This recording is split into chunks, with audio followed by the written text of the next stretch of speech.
యాకోబు రాసిన పత్రిక. అయితే అతడు ఏమాత్రము సందేహింపక విశ్వాసముతో అడగవలెను.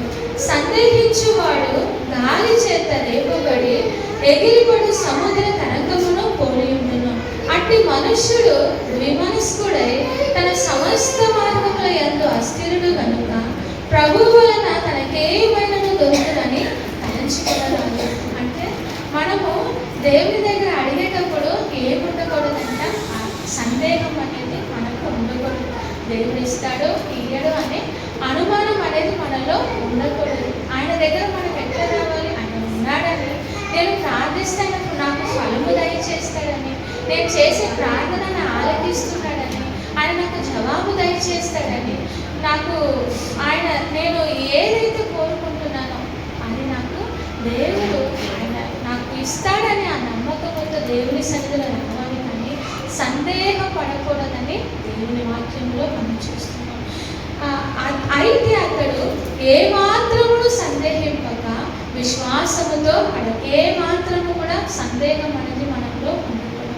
ఏమాత్రము సందేహింపక విశ్వాసముతో అడగాలి. దేవుని దగ్గర ఇప్పుడు ఒక తండ్రి దగ్గర ఒక పిల్లలు కొడుకైనా కుమార్తెైనా ఒకటి అడిగేటప్పుడు ఎలా అడుగుతుంది, మా డాడీ నేను ఏది అడిగినా నాకు కొనిపిస్తాడని ఒక విశ్వాసంతో అడుగుతుంది. నువ్వు వచ్చేటప్పుడు నాకు ఈ పలహారం నాకు కావాలి, ఈ ఫ్రూట్స్ నాకు కావాలి, ఈ చాక్లెట్ నాకు కావాలి, ఈ బిస్కెట్ నాకు కావాలంటే ఏంటి, నా డాడీ వచ్చేటప్పుడు నాకు తీసుకొస్తాడనే ఒక తండ్రి మీద ఒక నమ్మకము ఆ బిడ్డకు నమ్మకం ఉంటుంది.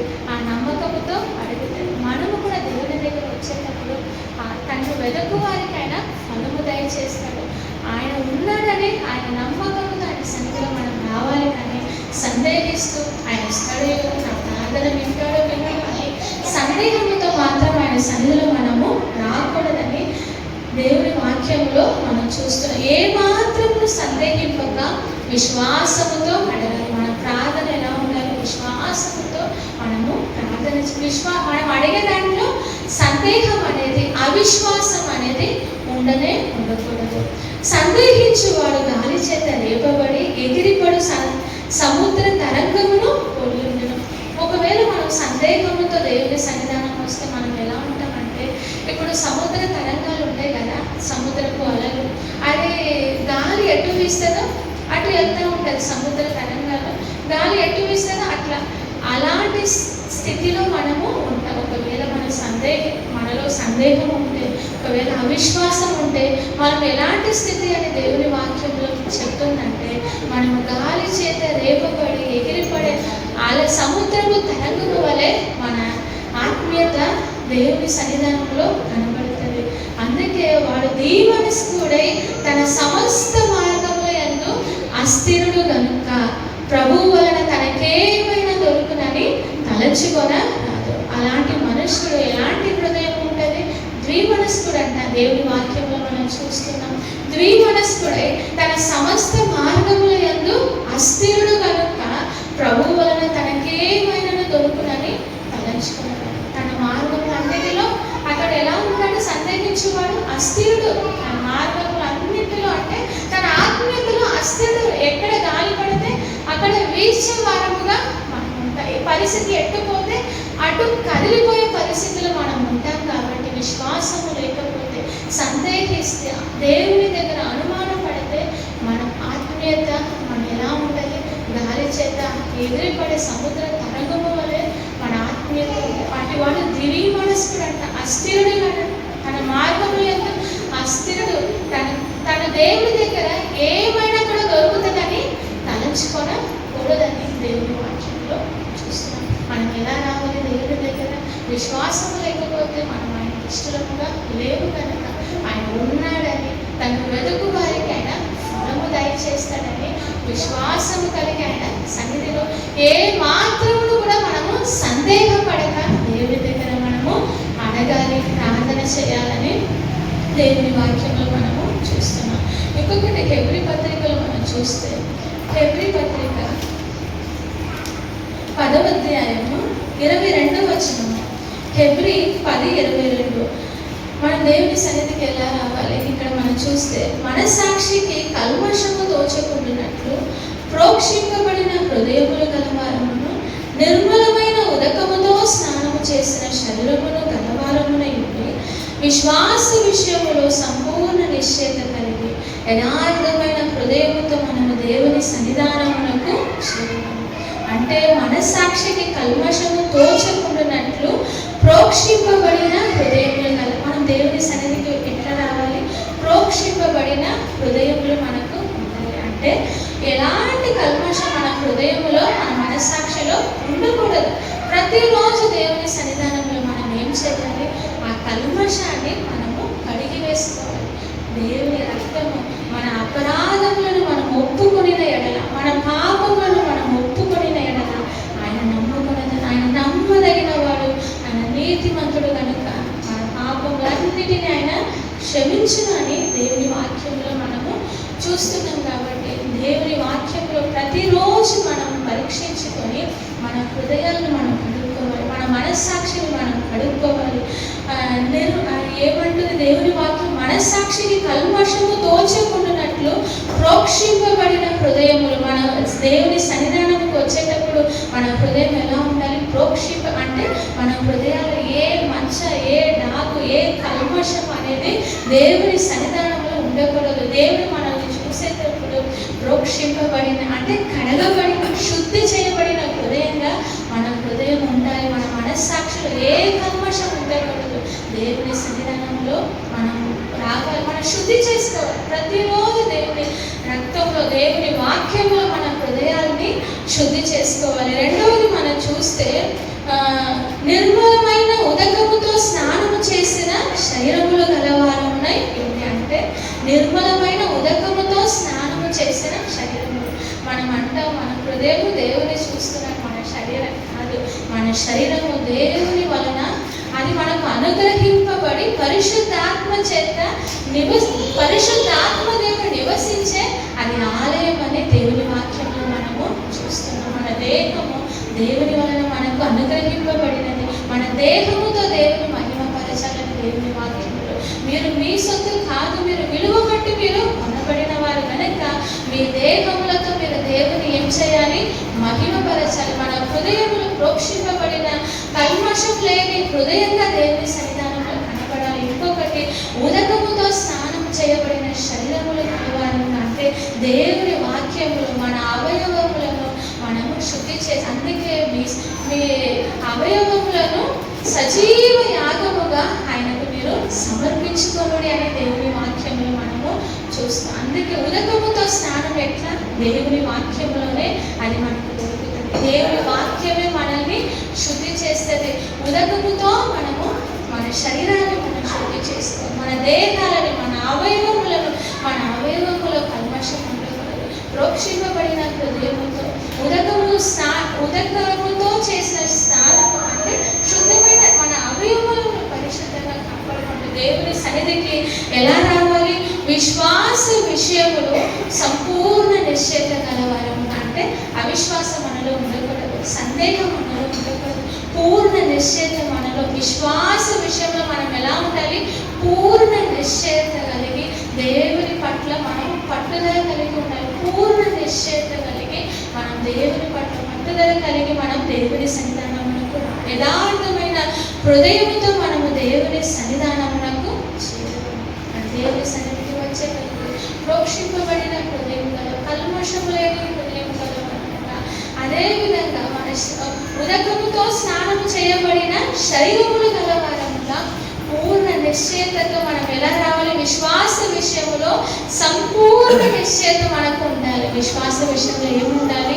సంపూర్ణ నిశ్చయత కలిగి దేవుడి సన్నిధానంలో వస్తూ నేను అడిగినది దేవుడు ఇస్తాడు, నేను ప్రార్థించేది దేవుడు ఆలకిస్తాడని ఏ మాత్రము సందేహపడకుండా దేవుడి సన్నిధానంలో తను వెతుకు వారికి ఆయన ఫలము దయచేసే దేవుడుగా ఆయన ఉన్నాడు. కాబట్టి మనం ఏం అడుగుతున్నామో అది ఆయన దయచేసే దేవుడుగా ఉన్నాడు. కాబట్టి మనం పూర్ణ నిశ్చయత, సంపూర్ణ విశ్వాస విషయంలో ఎలా ఉండాలి?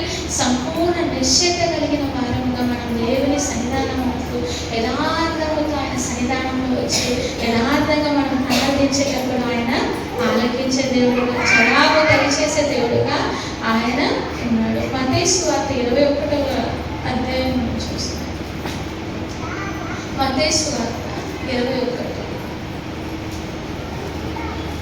మత్తయి సువార్త 21వ అధ్యాయము 21వ వచనం. అందుకే యేసు, మీరు విశ్వాసము కలిగి సందేహపడకుండిన ఎడల ఈ అంజూరపు చెట్టులకు జరిగిన దానిని చేయుట మాత్రమే కాదు, ఈ కొండను చూచి నీవు ఎత్తబడి సముద్రములో పడవేయబడదు కాకని చెప్పిన ఎడల అలాగూ జరుగునని మీతో నిశ్చయముగా చెప్పుచున్నాను. మరియు మీరు ప్రార్థన చేయనప్పుడు వేటిని అడుగుదరో అవి దొరికినవని నమ్మిన ఎడల మీరు వాటన్నిటిని పొందుదురని వారితో చెప్పాను. అంటే యేసు ప్రభువారు శిష్యులతో చెప్తున్నది ఏంటంటే, మీరు విశ్వాసము కలిగి ఏ మాత్రము కూడా సందేహించకుండా దేవుని సన్నిధానంలో మీరు ప్రార్థించేటప్పుడు ఈ కొండను చూసి నువ్వు ఎత్తబడి సముద్రంలో పడవేయబడదు గాక అని మీరు చెప్తే అలాగే జరుగుతాయని దేవుడు అక్కడ చెప్పారు. అంటే మన జీవితంలో ఎలాంటి కొండ లాంటి పరిస్థితి మన ముందు ఉన్నా కూడా ఆ పరిస్థితిని మనము చేయించాలంటే ఏం కావాలి? విశ్వాసము కలిగి ఏమాత్రం మనలో సందేహపడకుండా ప్రార్థన చేసేటప్పుడు పరిస్థితులు మారుస్తుంది ప్రార్థన.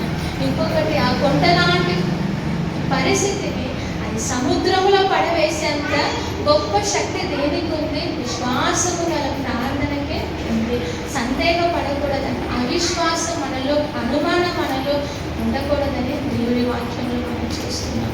22వ వచనంలో మనం, మరియు మీరు ప్రార్థన చేయనప్పుడు వేటిని అడుగుదురో అవి దొరికినవిని నమ్మిన ఎడల మీరు వాటన్నిటినీ పొందుదురని వారితో చెప్పారు. మనం ప్రార్థన చేసేటప్పుడు మనం ఎలా ఉండాలి? మనం ఏం అడుగుతున్నాం దేవుని సన్నిధానం, వాటన్నిటినీ మనము పొంది ఉన్నామని నమ్మాలంట. ప్రార్థన చేసేటప్పుడు ప్రభువా నేను అడిగినవన్నీ నువ్వు నాకు అనుగ్రహిస్తున్నావని మనం దేవుని స్తుతిస్తూ మన ప్రార్థనను దేవుని సన్నిధానంలో మనము సమర్పించాలి. మనం పొంది ఉన్నామని నమ్మిన ఎడల దేవుడు ఆ ప్రార్థనకు మనకు జవాబు దయచేస్తాడు. ఇంకా ఏంటంటే మన విశ్వాసంతో ప్రార్థన చేసేటప్పుడు ఆ కొండను కూడా ఏం చేస్తుంది?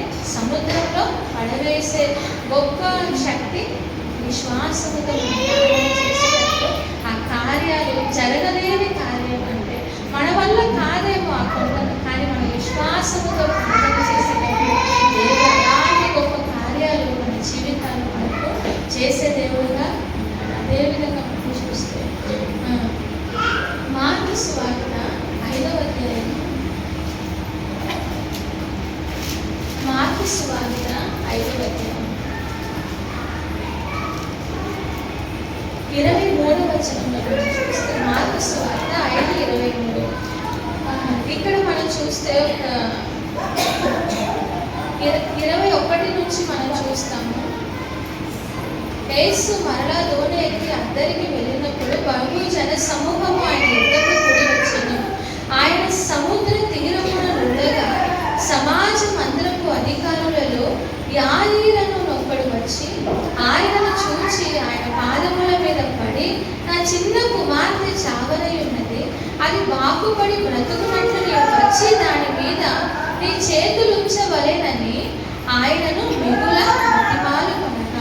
అంటే ఇప్పుడు ఇక్కడ యేసు ప్రభువు వచ్చేటప్పుడు సమాజ మందిరపు అధికారి యాయీరు అనే వ్యక్తి యేసు ప్రభువు దగ్గర వచ్చి, ప్రభువా నా చిన్న కుమార్తె ప్రభువా చావనికి, అంటే రోగంతో బాధపడుతుంది, అది చావనై ఉన్నది, చావటానికి అంటే మరణానికి దగ్గర ఉంది ప్రభువా, కొంచెం సేపు అయితే చనిపోతుందేమో నా బిడ్డ అంటే చావనికి ఆమె సిద్ధంగా ఉంది. నీవు వచ్చి నువ్వు బాగా చేయాలి, ఎందుకంటే నువ్వు అంటే ఆ వ్యక్తి దేవుని కార్యాలు చూస్తున్నాడంటే యేసు ప్రభువారు స్వస్థపరుస్తున్నాడని, యేసు ప్రభువారు బాగు చేస్తున్నాడని, యేసు ప్రభువారు అద్భుత కార్యాలు చేస్తున్నాడని ఆ వ్యక్తి చూస్తూ ఉన్నాడు. పరిస్థితి అన్నీ చూస్తున్నప్పుడు ఒక విశ్వాసంతో యేసు ప్రభువారి దగ్గర వచ్చి, ప్రభువా నా చిన్న కుమార్తె చదవడానికి ఆమె సిద్ధంగా ఉంది, నీవు రావాలి, నీవు వచ్చి ఆమె బాగు చేయాలని సమాజ మందిరపు అధికారి అయిన యాయీరు యేసు ప్రభువారిని వేడుకునే పరిస్థితులు ఏం జరుగుతుందంటే కొంచెం ఆలస్యం అనేది జరుగుతుంది. మధ్యలో ఒక కార్యం, ఒక స్త్రీని యేసుప్రభు అదే జన సమూహము ఎక్కువ ఉన్నప్పుడు ఆయన ముందుకు వెళ్ళలేని పరిస్థితి, అంటే కొంచెం ఆలస్యం, టైం అనేది ఎక్కువ పడుతుంది నడవడానికి. అంటే జన సమూహం అంతే గుంపు కూడి ఆయన దగ్గర ఉన్నారు. అందుకే ఆలస్యం జరిగేటప్పుడు ఈ ఆయురైన వ్యక్తి యొక్క ఇంటి నుంచి ఒక పనివారు వచ్చి, ఇంకా బోధకుడిని మీరు పెట్టద్దు, మీ కుమార్తె చనిపోయింది అనేసి వార్త అనేది చెప్తున్నాడు. వార్త చెప్పేటప్పుడు 35వ వచనంలో మనం చూస్తాము. మార్కు సువార్త 5:35లో ఆయన ఇంకను మాట్లాడుచుండగా సమాజ మందిరపు అధికారి ఇద్దరు నుండి కొందరు వచ్చి, నీ కుమార్తె చనిపోయినది, నీవిక బోధకుని ఎందుకు శ్రమ పెట్టుదు అనేది. అంటే అయిపోయింది పని, మీ కుమార్తె చనిపోయింది, అయిపోయింది పని, ఇంకా బోధకుని ఎందుకు శ్రమ పెడుతున్నామని కొందరు వాళ్ళ ఇంటి నుంచి వస్తున్నారు. వచ్చి చెప్పేటప్పుడు యేసు ప్రభు ఒక మాట అంటారు. యేసు వారు చెప్పిన మాట లక్ష్య పెట్టక భయపడకుము, నమ్మిక మాత్రం ఉంచుమని సమాజ మందిరపు అధికారితో చెప్పి, అంటే యేసు ప్రభు అంటున్నారు, యేసు వారు చెప్పిన మాట నీవు లక్ష్య పెట్ట. అంటే వారు అంటున్నారు పరిస్థితి అయిపోయింది, అన్నీ అయిపోయింది, చనిపోయినప్పుడు ఆమె ఇంకా ఎప్పుడు లేస్తుంది, అయిపోయింది కదా. అంటే కూడా చావకు ముందు ఏదైనా ఒక చిన్న హోప్ ఉంది, బ్రతకొచ్చు అంటే మన ఒక చిన్న విశ్వాసము. అందుకే బోధకుని దగ్గర మీరు అడిగారు, కానీ చనిపోయింది కదా, పరిస్థితి అన్నీ అయిపోయింది కదా, ఇప్పుడు ఎందుకు ఆయన బోధకుని శ్రమ పడుతున్నారు, ఇప్పుడు మీ కుమార్తె చనిపోయింది అన్నప్పుడు. కానీ యేసు ప్రభు వారు ఇంతకు ముందు ఏమన్నారు, నేను వస్తాను, నేను బాగా చేస్తాను అన్నారు. అంటే మనుషుల మాట కానీ దేవుని మాట అంటే ఆకాశం భూమి కూడా గతించిపోతుందేమో, కానీ ఆయన మాట ఏమాత్రము మన జీవితంలో దేవుడు ఎప్పుడు వాగ్దానం చేసిన గుర్తుపెట్టుకోవాలి. పరిస్థితులు మారొచ్చు కానీ, పరిస్థితులు చుట్టూ కూడా మారొచ్చు కానీ, మనకు వ్యతిరేకంగా మారొచ్చు కానీ, కానీ దేవుడి మాట ఏ రోజు కూడా మారదు.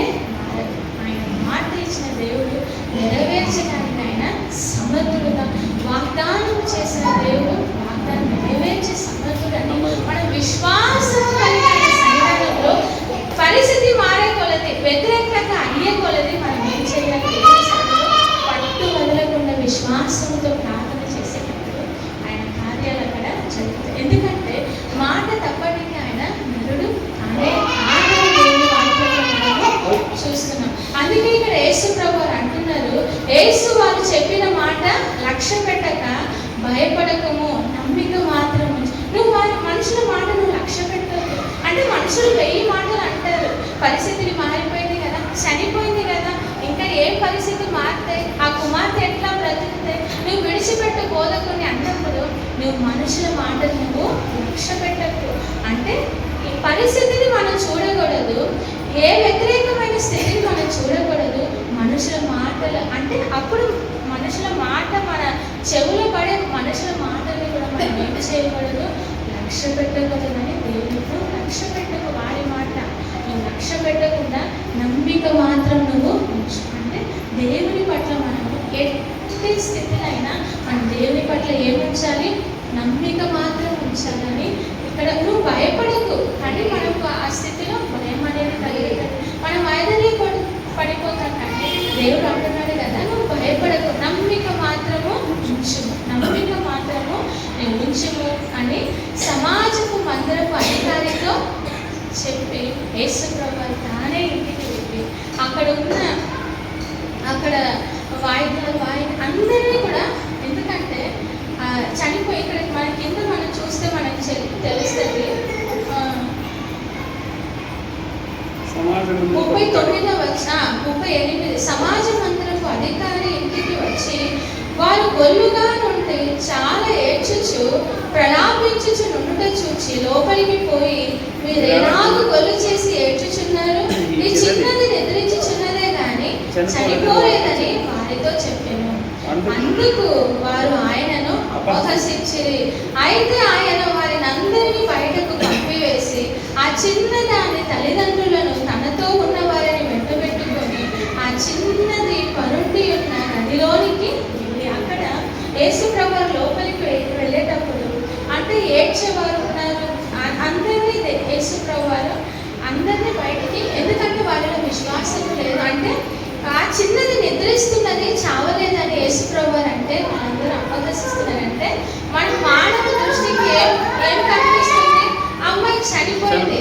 కానీ యేసు ప్రభువు దృష్టికి ఆమె నిద్రిస్తున్నది అని అన్నప్పుడు వారు అపహసిస్తున్నారు. అంటే మన పరిస్థితిని బట్టి మన హృదయాలు మనం తల్లడింపకూడదు. ఇంకొకటి మనుషుల మాటలను మనము లక్ష్య పెట్టకూడదు. పరిస్థితులు ఏమాత్రమును చూసి మనము ఆశ్చర్యపడకూడదు. అందుకే అవిశ్వాసముతో ఉన్న వారిని అందరినీ ఏం చేశారు? బయటికి వెలుగొట్టేశారు. మీరు బయటికి వెళ్ళి, ఎందుకంటే అవిశ్వాసం ఉంటే మత్తయి సువార్త 13:58 మనం చూస్తే, మత్తయి సువార్త 13:58